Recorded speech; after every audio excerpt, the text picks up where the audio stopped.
Hello and welcome to Adventures in Pop-Ups. I'm Blake and this is our friend with It's Poppin', and we're going to talk about coffee camping options. How do you heat it, grinding, all the good stuff you want to know, which method is the best, and whatever you can do to make the coffee.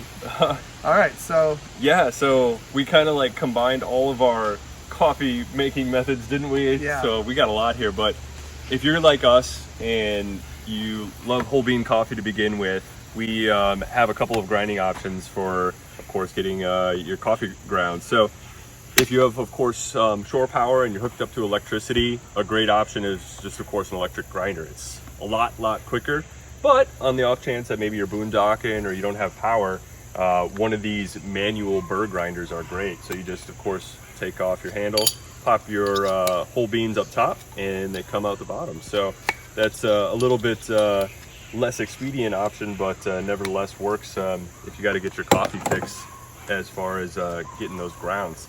Now, we also brought a lot of water heating options. Once again, can be off-grid or on-grid. So to start off, this is kind of a crazy contraption. Have you guys seen one of these before? I have not. Yeah, so this is called a Kettle. And I'll be honest, I've only used it once to make coffee, but it was kind of cool. Essentially, the basics of it are, of course, you want to put some sticks and combustibles at the bottom, and that's essentially like a mini fire.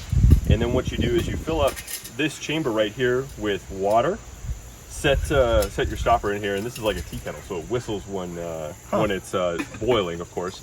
And so the flames come up and through here, heat the water that's surrounding it, tank and then that's inside. Yeah, and then you have hot water, and then you just pour it out pretty carefully because this gets really hot. So it's a fire, tea kettle, chimney, all in one. So let's say you wanted to cook something too while you're making hot water, put it up top, and so right like that. So that's a great option if you only have sticks or something like that.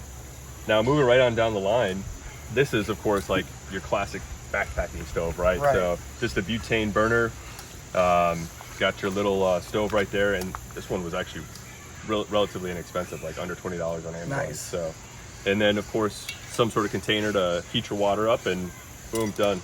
Pop it off like this, pour it into whatever brewing method you're going to do, and continue on. Definitely great for backpacking and hiking and portability and use of function.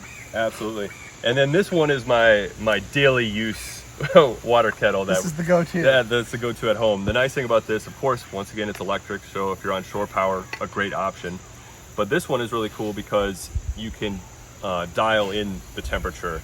So I enjoy brewing my coffee at about 190, maybe 195. I know a lot of people are right around 200, but you can dial that in, get whatever temperature you want with this guy, so it's super nice. You don't have to like wait for it to boil like these, so you know it's up to temp. And what's this called?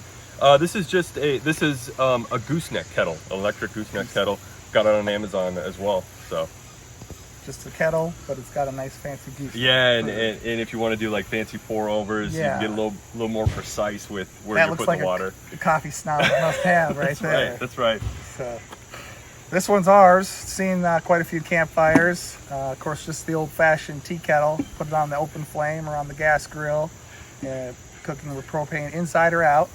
And So this is our Aeropress, and the cool thing about this is it's really compact and lightweight. So once again, a great option if you're like hiking or backpacking or something like that. But the downside is it only makes 8 ounces at a time. So how this works, and it's really simple actually. You just have like this plunger. Another downside is you do have to bring filters. So, but they're rather small. So you put the filter in here, and if I get this oriented correctly, pop it in there. You throw your grounds right in here. Of course, add your water, and there's a few more intricacies to it. But then you pop your plunger in, put it over your cup, and like literally you press the coffee right through, and then it's in your cup ready to go. So Aeropress. The Aeropress, yeah. Plunger. So you plunge your coffee, huh? That's right. Okay, here you have your percolator, and you'll put in the water and then put in your grounds on top. Then the water will boil over, and just you'll cook that for a good 7, 8, 10 minutes, however strong you want your coffee. And then you can also look through here, depending on what kind you have, and see how dark the coffee looks.